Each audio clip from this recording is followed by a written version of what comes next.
बोला। हाँ ध्यान दो।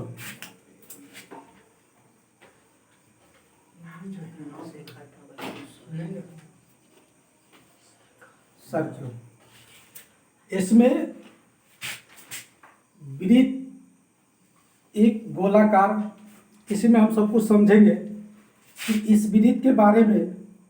देखो परिधि के ये चारों वर्ग, अगर मान ले कि ये खेत है,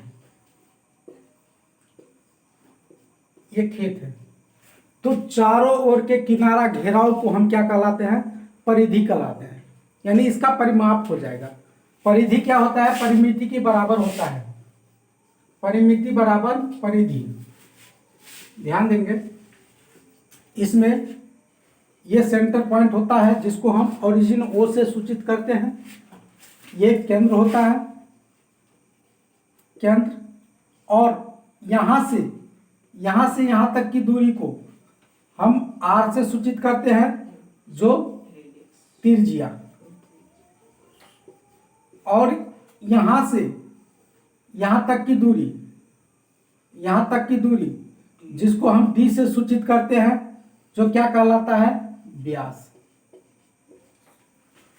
इससे स्पष्ट ये होता है कि व्यास त्रिज्या का दोगुना। अगर एक पार्ट ये है, एक पार्ट ये है, तो ये टोटल डी, तो डी बराबर क्या होगा? 2 गुने त्रिज्या हो गया। ये त्रिज्या का दोगुना करके क्या होगा? डी के बराबर आ गया। हम ये समझे कि व्यास बराबर 2 गुने त्रिज्या, या त्रिज्या बराबर हम लिख सकते हैं डी बाय 2। होगा कि नहीं होगा? D by 2। अगर ये व्यास का क्या हो गया? आधा। ये टोटल है कितना? दूर में क्या है? व्यास है, इसका आधा, यानी त्रिज्या हो गया व्यास का आधा। क्लियर? यहां तक अब बात समझो। अगर हम इसके चारों परिवेश को हम परिधि कहलाते हैं। अगर हमें आर पता है, कितने दूर को आर बोलते हैं, टोटल को हम क्या बोलते हैं? परिधि व्यास बोलते हैं। त्रिज्या बराबर होता है व्यास का आधा। ठीक है, तो अब तुम्हारा फॉर्मूला जो स्टार्ट होता है, परिधि, वृत्त की परिधि बराबर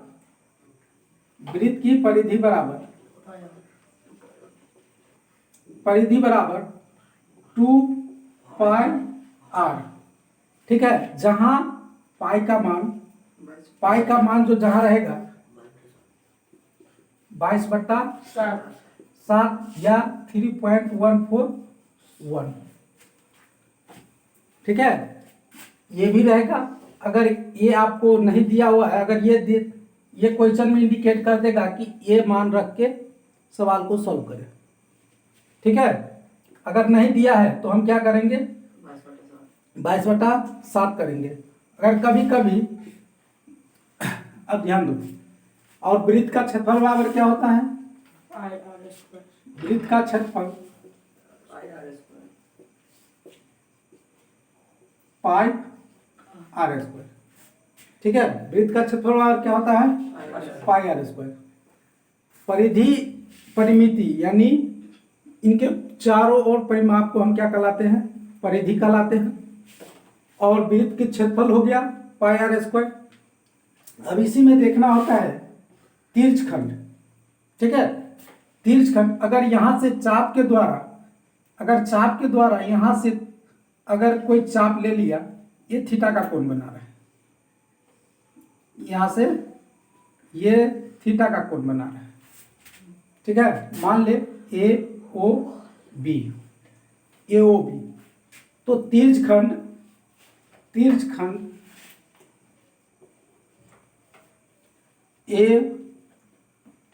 AOB का क्षेत्रफल, B का क्षेत्रफल क्या होता है? पाई आर स्क्वायर थीटा बटा 360 डिग्री।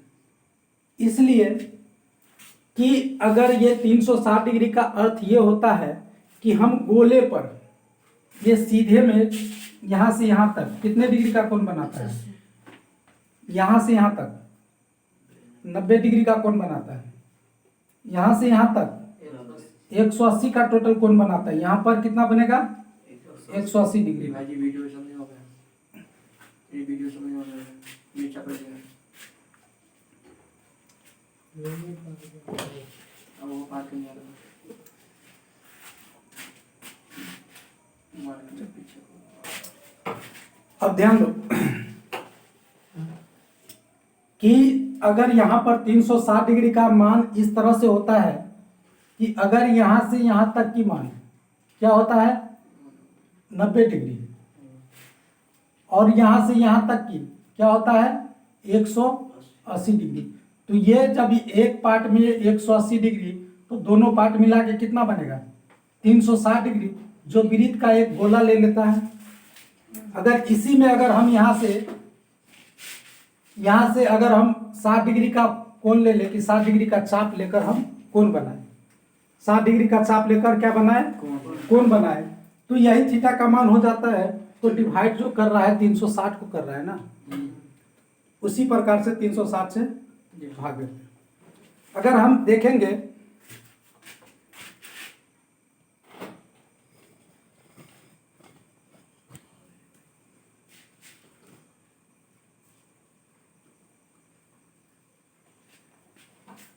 देखो, अगर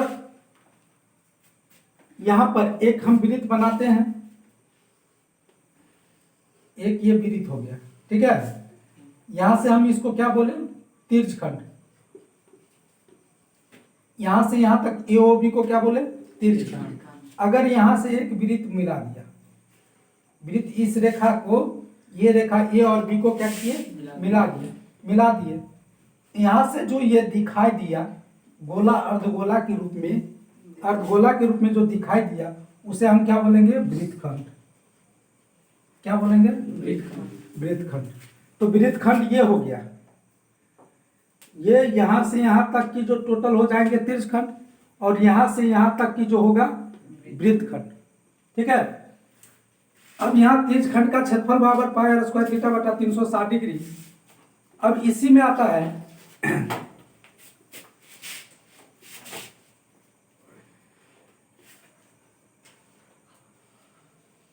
यहां से अगर हम तरबूजे को काटते हैं तो आधा इस तरह से दिखता है, या कदीमे को काटेंगे तो आधा इस तरह से दिखेगा, ठीक है। अर्ध वृत्ताकार के आकार का दिखेगा।